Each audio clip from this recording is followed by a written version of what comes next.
السلام علیکم دوستو، کیسے ہیں آپ سب؟ امید کرتا ہوں خیریت سے ہوں گے۔ تو دوستو، آج کی ویڈیو کی طرف بڑھنے سے پہلے ہم سب سے پہلے نبی کریم صلی اللہ علیہ وسلم پر درود و سلام بھیجیں گے، اس کے بعد اپنی ویڈیو کا آغاز کریں گے۔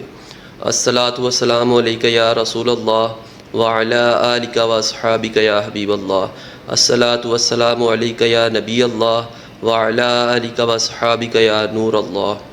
تو دوستو، بڑھتے ہیں آج کے موضوع کی طرف، اور آج کا موضوع ہے شب معراج۔ رجب اسلامی سال کا 7واں مہینہ ہے۔ مسلمانوں کے نزدیک اس مہینے کی بڑی اہمیت اور فضیلت ہے، کیونکہ اللہ رب العزت نے رجب کی 27ویں شب کو اپنے محبوب حضرت محمد صلی اللہ علیہ وسلم کو مسجد حرام سے مسجد اقصیٰ تک اور پھر اس کے بعد 7 آسمانوں کی سیر کروائی، اور 7 آسمانوں پر مختلف انبیاء کرام نے آپ صلی اللہ علیہ وسلم کا استقبال کیا، اور اس کے بعد آپ صلی اللہ علیہ وسلم اللہ سے ملاقات کے لیے سدرۃ المنتہا پر چلے گئے، اور واپسی پر اللہ رب العزت نے نبی کریم صلی اللہ علیہ وسلم کو نمازوں کا تحفہ دیا۔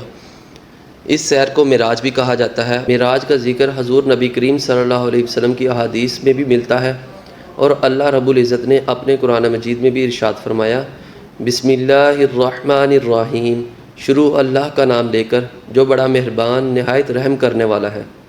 سبحان الذی اسری بعبدہ لیلا من المسجد الحرام الى المسجد الاقصى الذي باركنا حوله لنريه من آیاتنا انه هو السمیع البصیر۔ وہ قادر مطلق جو ہر خامی سے پاک ہے، ایک رات اپنے بندے کو مسجد حرام یعنی خانہ کعبہ سے بیت المقدس یعنی کہ مسجد اقصیٰ تک، جس کے چاروں طرف برکتیں رکھی ہیں، لے گیا تاکہ اسے ہم اپنی قدرت اور نشانیاں دکھائے۔ بے شک وہ سننے والا اور دیکھنے والا ہے۔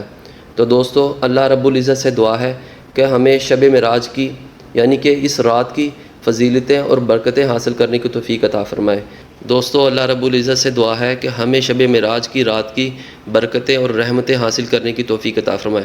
تو دوستو، اس رات کو ضائع مت کیجیے گا، اس میں اللہ رب العزت کی عبادت ضرور کریں، نوافل ادا کریں، تسبیحات ادا کریں، اور اپنے دوستوں کو بھی اس کی تلقین کریں۔ تو دوستو، اگر آپ کو ہماری ویڈیو اچھی لگے تو اپنے دوستوں کے ساتھ شیئر ضرور کیجیے گا۔ اوکے، اللہ حافظ۔